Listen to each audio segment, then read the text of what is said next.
Halo dan selamat datang kembali. Kita punya satu materi yang luar biasa menarik nih untuk Anda hari ini. Beneran menarik. Ini naskah dari video akademis, tapi jangan keburu takut. Isinya jauh dari kata membosankan.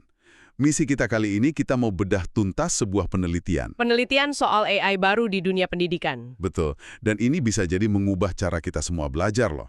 Selama ini kan, sistem di kampus mungkin cuma peduli sama nilai akhir Anda. IPK 3,8? Bagus. IPK 2,5? Ya kurang, gitu aja. Sangat hitam putih.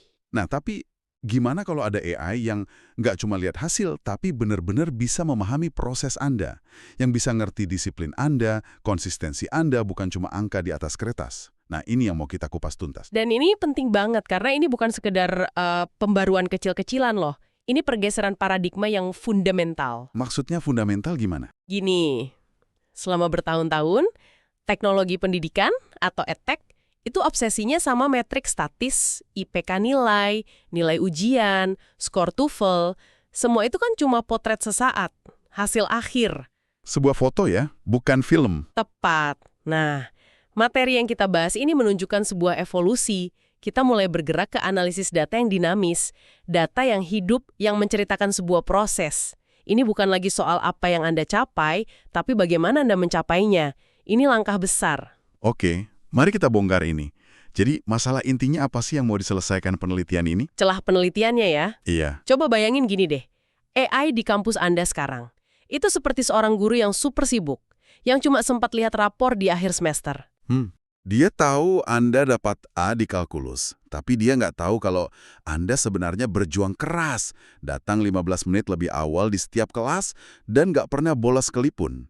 Dia juga nggak tahu kalau teman Anda yang dapat C, sebenarnya cuma butuh sedikit dorongan di satu topik spesifik. Jadi sistem yang ada sekarang itu buta terhadap proses. Persis. Buta. Tepat sekali, buta terhadap narasi di balik angka. Dan disinilah penelitian ini memperkenalkan sebuah pemisahan yang menurut saya sangat penting. Apa itu? Antara data statis dan data dinamis. Nilai ujian itu statis, sebuah angka mati di akhir periode. Tapi data kehadiran Anda selama 14 pertemuan satu semester itu dinamis. Oke. Itu adalah alur cerita. Apakah Anda sering terlambat? Apakah polanya selalu di hari Senin pagi? Atau Anda justru selalu tepat waktu? Semua itu adalah data perilaku yang kaya makna. Nah, soal kehadiran ini yang menarik. Biasanya kan kita lihat absensi itu ya cuma centang, hadir atau tidak hadir. Biner gitu kan? 1 atau 0. Selesai. Tapi di sini, mereka melihatnya jauh lebih dalam. Betul sekali. Disinilah letak kecerdasan penelitian ini. Mereka membingkai ulang konsep kehadiran. Ini bukan lagi soal administrasi, tapi soal sinyal perilaku. Coba pikirkan deh, konsistensi datang tepat waktu selama 14 sesi itu mencerminkan apa? Disiplin mungkin. Komitmen. Tepat. Dalam dunia pendidikan, ini adalah cerminan langsung dari self-regulated learning. Seberapa mandiri Anda dalam mengatur proses belajar Anda sendiri. Ini soal disiplin, soal komitmen, soal keterlibatan. Jadi data yang kelihatannya sepele, catatan waktu absen, ternyata adalah tambang emas informasi. Saya jadi kepikiran, ini berarti bisa membedakan dua mahasiswa yang sama-sama dapat nilai B kan? Gimana tuh? Satunya mungkin jenius tapi malas-malasan, baru belajar hamin satu ujian. Satunya lagi mungkin butuh usaha lebih tapi super rajin dan disiplin. Sistem lama melihat mereka sama. Sama-sama B? Iya, tapi sistem ini bisa melihat mereka sebagai dua profil pembelajar yang sangat berbeda. Persis. Dan itu membuka pintu untuk intervensi yang jauh lebih personal dan efektif. Nah, untuk bisa membangun sistem secanggih itu, tentu butuh data yang nggak main-main. Wah, ini bagian favorit saya. Skala penelitiannya benar-benar bikin melongo. Mereka nggak cuma uji coba ke satu kelas. Bukan. Mereka menganalisis data dari, 22.304 mahasiswa Wow. tersebar di 46 mata kuliah yang berbeda, mencakup 90 kompetensi inti, dan ini bukan data setahun 2 tahun, tapi dikumpulkan selama 8 tahun akademik. 8 tahun. Itu serius banget. Ini bukan proyek iseng, ini riset yang sangat-sangat serius. Skala sebesar itu krusial sekali dalam machine learning. Kenapa krusial? Dengan puluhan ribu mahasiswa dan rentang waktu 8 tahun, model AI-nya bisa belajar dari variasi pola yang sangat-sangat beragam. Ini mengurangi risiko modelnya jadi jago kandang. Jago kandang. Iya, hanya bagus untuk satu jenis mahasiswa atau satu fakultas saja. Semakin beragam datanya, semakin kuat dan generalis model yang dihasilkan. Oke, tapi di sini ada satu keputusan metodologi mereka yang awalnya bikin saya garuk-garuk kepala. Yang mana tuh? Dari 22.000 lebih mahasiswa itu, mereka justru membuang sebagian besar data dan hanya fokus menganalisis mahasiswa dengan tingkat kehadiran 100%. 100%. Kenapa begitu? Bukankah itu aneh? Rasanya kok seperti membuang data berharga? Pertanyaan yang sangat bagus. Dan ini menunjukkan kecerdasan desain penelitiannya. Kedengarannya memang kontraintuitif kan? Banget. Tapi tujuannya adalah untuk mengisolasi variabel. Coba bayangkan, alasan mahasiswa nggak hadir itu kan bisa macam-macam. Bisa karena sakit, ada urusan keluarga, atau ban motor bocor. Hal-hal di luar kendali ya. Betul, itu semua adalah noise atau gangguan dalam data. Kalau semua itu dimasukkan, AI-nya bisa salah belajar. Mungkin AI-nya malah menyimpulkan kalau mahasiswa yang sering sakit itu tidak kompeten, padahal nggak ada hubungannya. Ah, saya ngerti. Jadi dengan hanya mengambil mahasiswa yang hadir 100%, mereka menghilangkan semua alasan absen yang sah itu. Tepat, mereka memaksa model AI-nya untuk fokus pada satu hal saja, kualitas perilaku di dalam kelas. Bukan lagi soal kuantitas kehadiran, tapi kualitasnya. Telat 5 menit, gitu ya. Persis. Siapa yang telatnya 15 menit? Jadi modelnya benar-benar dilatih murni untuk mengenali pola disiplin dan konsistensi tanpa diganggu oleh faktor-faktor eksternal yang nggak relevan. Ini langkah yang sangat cerdas untuk mendapatkan sinyal yang bersih.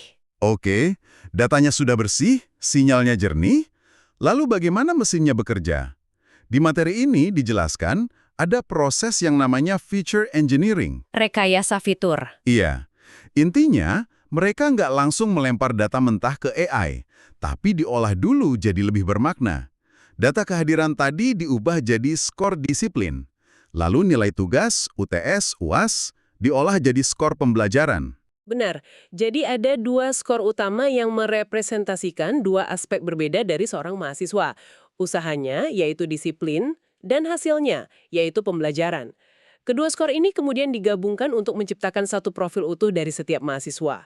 Nah, profil ini lalu masuk ke otak AI-nya. Otaknya ini yang canggih. Arsitekturnya disebut cascade architecture, arsitektur bertingkat. Betul. Jadi ada dua mesin AI yang bekerja secara berurutan. Saya penasaran, kenapa harus dua mesin? Kenapa nggak satu model AI raksasa saja yang langsung kasih rekomendasi? Pertanyaan bagus. Ini seperti punya dua spesialis daripada satu dokter umum. Setiap mesin punya tugas yang sangat spesifik.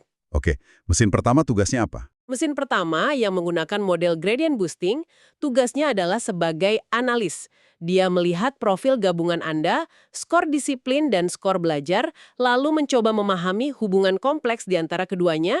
Hasilnya adalah sebuah pembobotan. Pembobotan. Maksudnya? Mesin ini akan bilang, oke, untuk mahasiswa dengan profil seperti Anda, kompetensi A sangat relevan, kompetensi B cukup relevan, dan kompetensi C tidak terlalu relevan saat ini. Jadi mesin pertama ini fungsinya memetakan relevansi ya. Dia belum kasih rekomendasi, tapi baru memprioritaskan kompetensi mana yang paling krusial untuk profil saya. Tepat sekali. Dia menciptakan peta relevansi yang personal. Nah, output dari mesin pertama ini, yaitu daftar kompetensi beserta bobot relevansinya, kemudian dilempar ke mesin kedua. Dan mesin kedua. Mesin kedua ini, yang pakai Gradient Boosting Machine atau GBM, tugasnya adalah sebagai penasehat. Berdasarkan peta relevansi dari mesin pertama, dia akan menghasilkan rekomendasi final yang sangat konkret. Fokuskan energi Anda pada 3 kompetensi teratas ini. Ah, oke. Jadi bertahap gitu ya. Kenapa pendekatan dua tahap ini dianggap lebih baik? Karena lebih akurat dan, yang lebih penting, lebih bisa dijelaskan. Nah, ini penting kan? Terutama di dunia pendidikan, kita nggak mau ada AI kotak hitam yang tiba-tiba kasih perintah tanpa kita tahu alasannya. Tepat. Di dunia AI, selalu ada tarik ulur antara akurasi dan interpretabilitas. Model-model super kompleks seperti deep learning bisa sangat akurat, tapi seringkali kita nggak tahu persis bagaimana dia sampai pada sebuah kesimpulan. Si kotak hitam itu? Lah jalan tengah yang ideal. Dia sangat kuat, tapi arsitekturnya masih memungkinkan kita untuk melacak alur berpikirnya. Dosen bisa tahu kenapa sistem merekomendasikan kompetensi X kepada seorang mahasiswa. Transparansi ini kunci. Oke, jadi teorinya terdengar sangat solid. Tapi apakah benar-benar berhasil? Bagaimana dengan hasilnya? Nah, ini bagian yang bikin saya benar-benar kaget. Angkanya ya? Angka performa modelnya nyaris sempurna. Untuk tahap pertama yang pembobotan kompetensi, nilai R kuadratnya mencapai 0,9667. Sekadar konteks, R kuadrat itu metrik untuk mengukur seberapa baik model bisa menjelaskan variasi dalam data. Skalanya dari 0 sampai 1. Jadi angka 0,96 itu artinya model ini bisa menjelaskan 96% variasi data dengan sangat baik. Itu sudah luar biasa tinggi. Sudah sangat tinggi, tapi tunggu dulu. Untuk tahap kedua, tahap rekomendasi, modelnya mencapai R kuadrat 0,9997. Iya. Ini kan hampir 1. Di dunia machine learning, angka setinggi ini bukannya agak mencurigakan. Apa ini bukan berarti modelnya terlalu menghafal data? Itu adalah skeptisisme yang sehat dan sangat penting. Memang, skor yang nyaris sempurna seperti ini harus selalu diuji lebih lanjut di dunia nyata. Tapi, dalam konteks penelitian ini, angka tersebut menunjukkan bahwa untuk data yang mereka miliki, arsitektur bertingkat yang mereka desain itu sangat-sangat pas. Jauh lebih baik dari model-model lain yang mereka bandingkan, kan? Oh, jauh sekali. Jauh melampaui performa model-model rekomendasi standar seperti KNN atau Matrix Factorization. Mungkin bisa kasih gambaran sedikit apa itu KNN? Tentu, bayangkan K-Nearest Neighbors atau KNN, itu cara kerjanya mirip rekomendasi di Netflix. Orang yang suka film A juga suka film B. Jadi, sistem akan merekomendasikan kompetensi berdasarkan mahasiswa lain yang punya profil mirip Anda. Oh, berdasarkan tetangga terdekat. Betul. Sedangkan Matrix Factorization lebih ke memecah data besar untuk menemukan pola tersembunyi. Keduanya model yang bagus. Tapi untuk kasus ini, terbukti model gradient boosting bertingkat jauh lebih presisi. Oke, jadi kalau kita lihat gambaran besarnya, apa arti dari semua ini? Sebuah model AI yang super akurat. Apa dampaknya di dunia nyata? Dampaknya bisa sangat transformatif. Performa tinggi ini bukan cuma angka cantik di atas kertas. Ini adalah fondasi teknis yang memungkinkan dua konsep besar dalam pendidikan modern untuk benar-benar bisa diimplementasikan secara efektif. Konsep apa itu?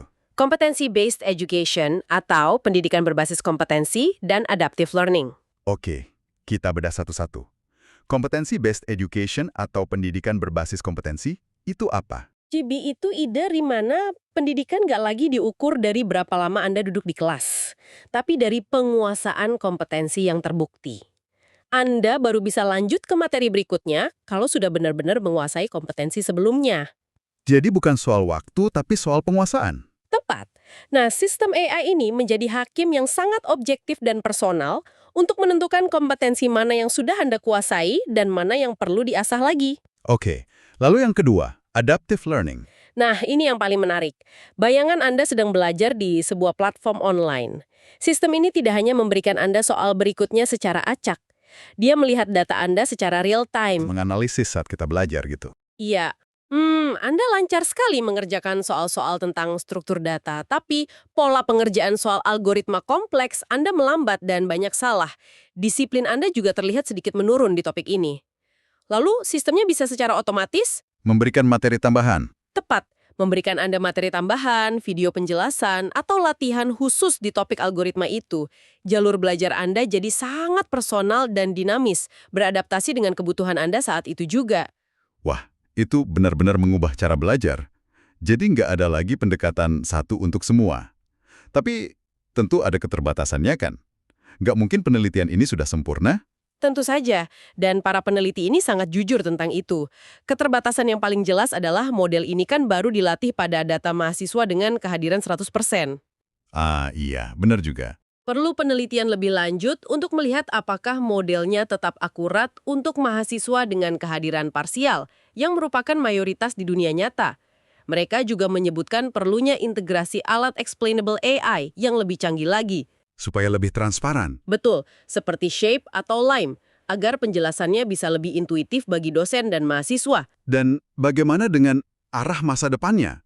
Apa mimpi besar dari para peneliti ini? Visinya sangat ambisius. Pertama, analisis data secara real-time, bukan lagi per semester, tapi mungkin per minggu, atau bahkan per sesi belajar. Dan yang kedua, ini yang paling membuat saya bersemangat.